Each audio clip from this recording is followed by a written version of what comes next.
బీహార్లోని సారణ్ జిల్లాలో ఓ దుర్గామాత ఆలయం ఎదురుగా క్రైస్తవ మిషనరీస్ సమావేశం నిర్వహించడం కలకలం రేపింది.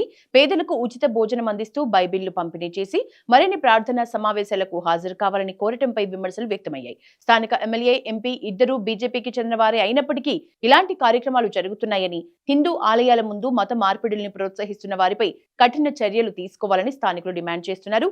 ప్రస్తుతం ఈ వీడియో సోషల్ మీడియాలో వైరల్ గా మారింది. ఉత్తరాఖండ్లోని దేవభూమిలో 2 అక్రమ దర్గాల్ని తొలగించిన ఘటన మరోసారి చర్చనీయాంశంగా మారింది.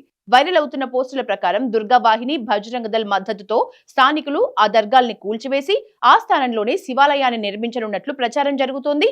అలాగే హిందూ మహిళలు అక్కడ భజన, కీర్తనలు ప్రారంభించారని కూడా సోషల్ మీడియాలో పోస్టులు వైరల్ అవుతున్నాయి. ఉత్తరప్రదేశ్లోని కాన్పూర్లో జరిగిన ఓ ఘటనలో ఒక హెడ్ కానిస్టేబుల్ కుమార్తె మెడికల్ ప్రవేశ పరీక్ష నీట్ కోసం హాస్టల్లో ఉంటూ కోచింగ్ తీసుకుంటోంది.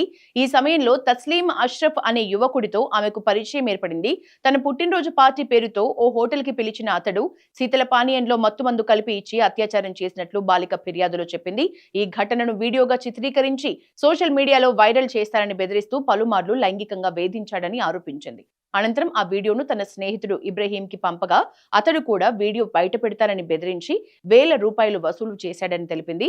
చివరికి బాధితురాలు పోలీసులను ఆశ్రయించడంతో కేసు నమోదు చేసిన పోలీసులు తస్లీం అష్రఫ్, ఇబ్రహీంని అరెస్ట్ చేసి దర్యాప్తు ప్రారంభించారు. ప్రస్తుతం కేసు విచారణ కొనసాగుతోంది. జంతర్ మంతర్ నిరసనల సందర్భంగా సోషల్ మీడియాలో జరిగిన ప్రచారంపై ఢిల్లీ పోలీసులు దర్యాప్తు ముమ్మరం చేశారు. సోషల్ మీడియాతో పాటు ఆర్థిక లావాదేవీలు, విదేశీ డిజిటల్ నెట్వర్క్లపై కూడా విచారణ కొనసాగుతోంది.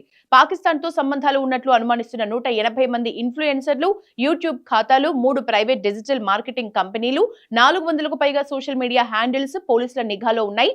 జంతర్ మంతర్ వద్ద వాస్తవ పరిస్థితులకు భిన్నంగా ఒక పెద్ద సంక్షోభం ఉన్నట్లు సమన్వయంతో తప్పుడు ప్రచారం చేశారు అనే అనుమానాలు వ్యక్తమవుతున్నాయి. కన్వర్ యాత్ర 2026లో దేశభక్తికి ప్రతీకగా నిలిచిన ఓ అద్భుత దృశ్యం సోషల్ మీడియాలో వైరల్ అవుతోంది. శివ భక్తులు 251 అడుగుల పొడవైన త్రివర్ణ పతాకాన్ని కన్వర్తో కలిసి భుజాన మోస్తూ భక్తి, దేశభక్తిని చాటారు. ఈ విశిష్ట దృశ్యం యాత్రలో ప్రత్యేక ఆకర్షణగా నిలవగా భక్తుల ఉత్సాహాన్ని పలువురు ప్రశంసిస్తున్నారు. మరోవైపు లక్షలాది మంది భక్తుల యాత్ర సురక్షితంగా, ప్రశాంతంగా సాగేందుకు ఉత్తరాఖండ్ పోలీసులు విస్తృత భద్రతా ఏర్పాట్లు చేసి ఎప్పటికప్పుడు పర్యవేక్షణ కొనసాగిస్తున్నారు. ఈ అరుదైన దృశ్యం కన్వర్ యాత్రకి మరింత ప్రత్యేకతను తీసుకొచ్చింది. బంగ్లాదేశ్లోని ఫిరోజ్పూర్ జిల్లా భండారియా మున్సిపాలిటీలో జమాత్ ఈ ఇస్లామీకి చెందిన ఇస్లామిస్టులు ఒక హిందూ కుటుంబంపై దాడి చేసి డబ్బులు డిమాండ్ చేయడంతో పాటు దేశం విడిచి వెళ్లిపోవాలని బెదిరించారు.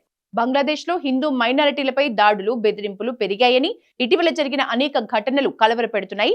అంతర్జాతీయ మీడియా, మానవ హక్కుల సంస్థలు కూడా బంగ్లాదేశ్ లో మైనారిటీల సంక్షేమంపై ఆందోళన వ్యక్తం చేస్తున్నాయి.